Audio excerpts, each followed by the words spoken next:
Halo guys, saya Enja Referen di sini ingin mengajak kalian untuk belajar dan mengenal. Belajar dan mengenal. Beda kan? Oke.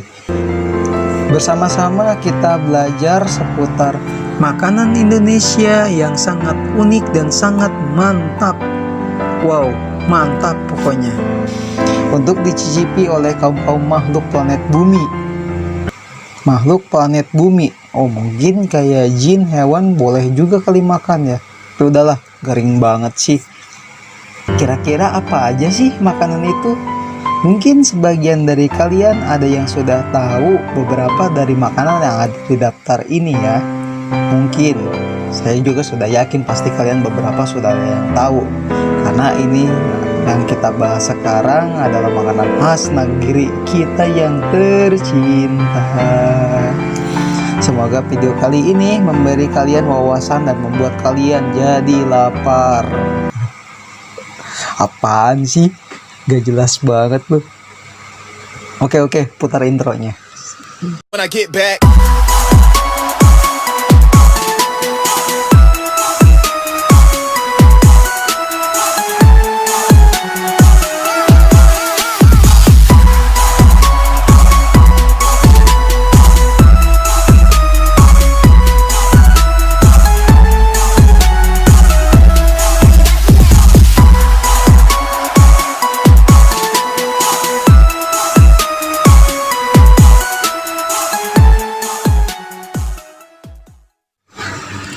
Nomor 1, palu basah. Nah, sekarang kita ke kota Makassar. Di sini ada makanan yang bernama palu basah. Maksudnya bukan palu yang gitu, kampleng. Nah, ini adalah palu basah. Bahkan dari tulisannya pun bukan palu basah, melainkan palu basah. Tapi terserah kepada Anda, mana yang lebih bagusnya bagi Anda. Karena tujuan kami bukanlah Anda, melainkan elit global.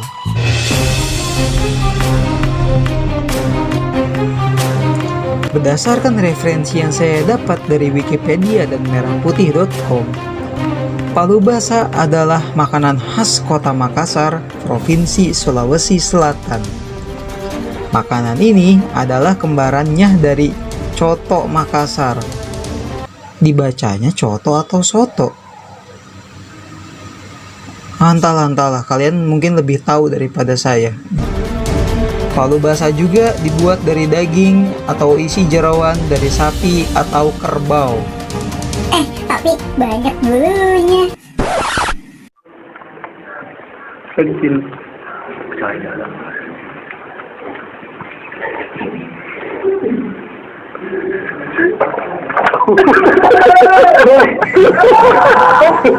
Biasanya palu basah dimasak dengan daging yang dipotong kecil-kecil sehingga berbentuk seperti dadu, kemudian ditaruh atau dihidangkan dalam mangkuk.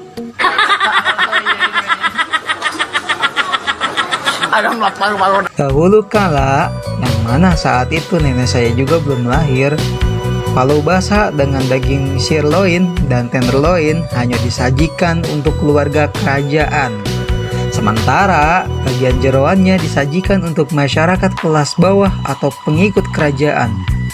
Ya wajar saja sih, mengingat pada zaman itu manusia memang dibedakan dari tahtanya. Ya jadi apa masalahnya? Apa masalahnya untuk Anda? Coba jelaskan di kolom komentar. Hingga tahun demi tahun telah berlalu. Pada waktu sekarang ini, yang mana para Avengers telah berhasil mengalahkan Thanos.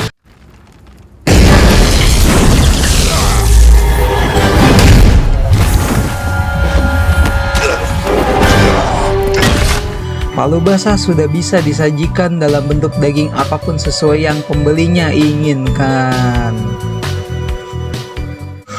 Nomor 2, kerupuk melarat.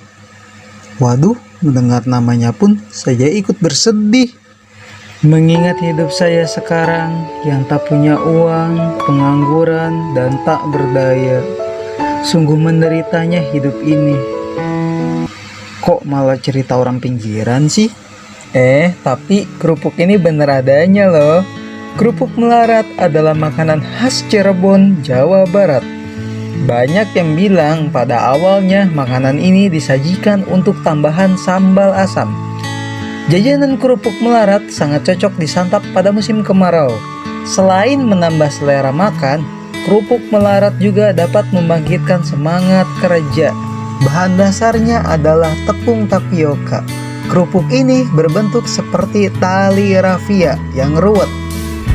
Ruwet itu artinya urak-urakan ya. Warnanya pun beragam, diantaranya ada putih, merah, kuning, hijau di langit yang biru. Kok malah nyanyi sih? Melarat berasal dari kata bahasa Sunda yang berarti miskin. Alasannya, kerupuk melarat digoreng tidak memakai minyak goreng, tetapi memakai pasir yang sudah dibersihkan terlebih dahulu, yang melalui proses pengeringan dan penyaringan secara diayam. Sebagaimana yang dijelaskan oleh seorang bapak-bapak ahli perkebunan yang bernama Nurdin. Kerupuk melarat digoreng pakai pasir. Saat itu kerupuk melarat dianggap sebagai camilan yang terbuang. Kerupuk melarat biasanya dipadukan dengan sambal khas Cirebon, seperti sambal asam, sambal dage, atau oncom, kata Bapak Nurdin sambil minta kopi. Nomor 3, kerupuk upil. Ini lagi. Ya kali upil dimakan.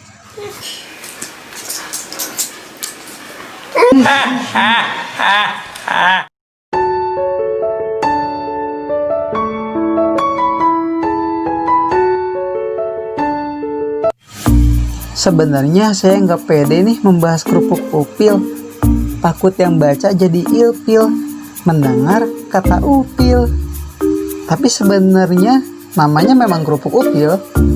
Diliput di kompasiana.com, kerupuk upil adalah makanan khas Cirebon, Jawa Barat. Sebenarnya kerupuk melarat dan kerupuk upil sama-sama dipasak menggunakan pasir.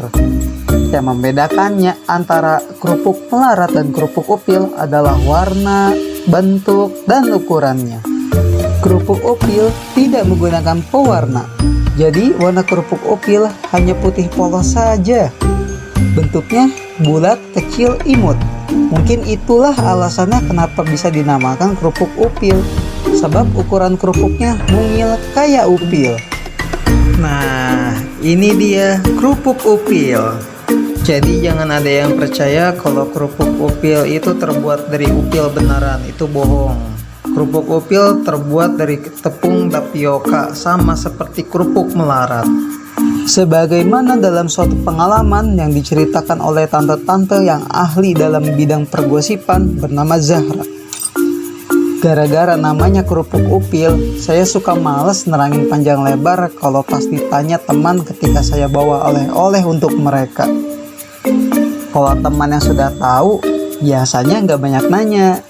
Pas giliran teman yang nggak pernah makan tuh kerupuk, pasti bakal nanya namanya apa.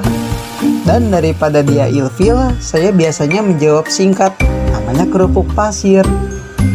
Nah, baru deh setelah selesai nyobain, saya kasih tahu tuh namanya. Itu sebenarnya kerupuk upil.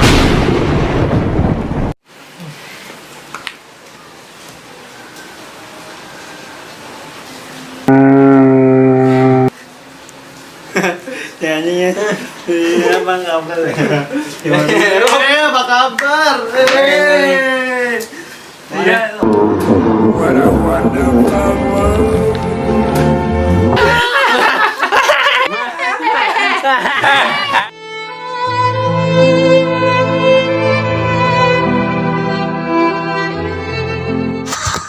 Nomor 4, nasi kentut. Nah guys, sekarang mari kita jalan-jalan ke kota Medan.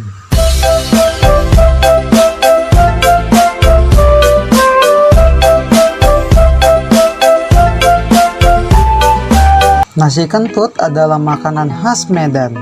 Nama tersebut dipakai karena makanan tersebut memakai daun sembukan.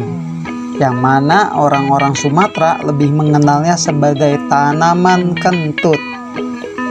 Nah, itu dia. Jadi bukan maksudnya nasinya itu bisa kentut atau dibuat dengan cara dikentutin. Itu pengertian yang salah.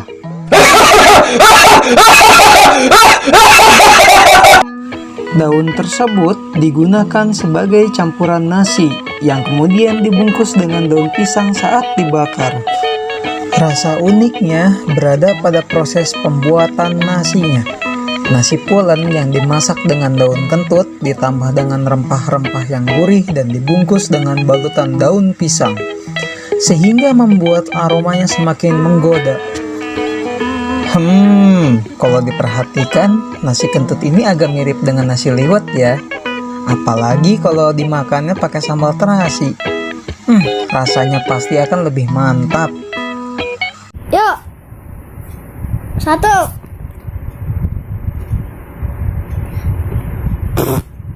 2, 3, 4, 5, 6.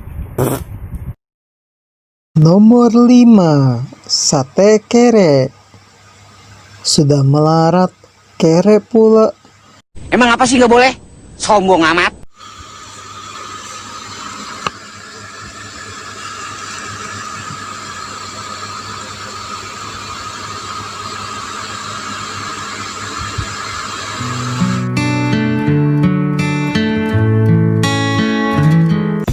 Makanan kali ini sepertinya sudah familiar ya di telinga kalian. Ya, makanan ini sudah viral di mana-mana. Mau itu di TV, mau itu di sosmed, radio, dan lain-lain. Nah, sate kere merupakan makanan khas kota Solo, Jawa Tengah. Sate kere terbuat dari tempe gambus atau tempe yang terbuat dari ampas tahu. Mungkin maksudnya oncom kali ya. Soalnya agak-agak sama kayak oncom. Selain tempe, bahan dasar sate kere juga adalah jeroan sapi. Sate ini dilengkapi dengan bumbu kacang atau sambal kecap seperti sate pada umumnya. Istilah kere berarti gelandangan. Ya, kata ini merupakan suatu pencitraan untuk kalangan bawah yang kesulitan untuk membeli daging. Sebab di zaman dulu, sate merupakan makanan termewah, sehingga hanya disajikan untuk orang-orang kelas atas, seperti kerajaan, juragan jengkol, dan lain-lain. Karena orang kalangan bawah ingin mencicipi sate, mereka pun melakukan intervensi. Mereka membuat bentuk lain untuk dijadikan sate dengan bahan jeroan sapi dan ditambah bahan seadanya yang lain. Sehingga terciptalah sate kere yang kita kenal sekarang ini. Ternyata sungguh berat sekali ya orang-orang zaman dulu. Sudah mah tertindas karena tahta, harta, ditambah lagi tidak ada internet.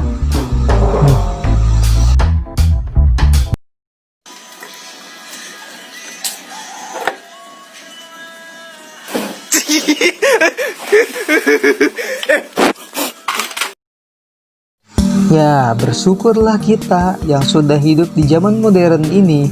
Kehidupan serba canggih dan sudah damai.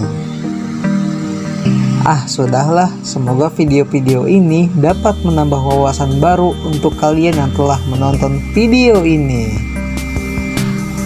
Aduh, capek. Mau tidur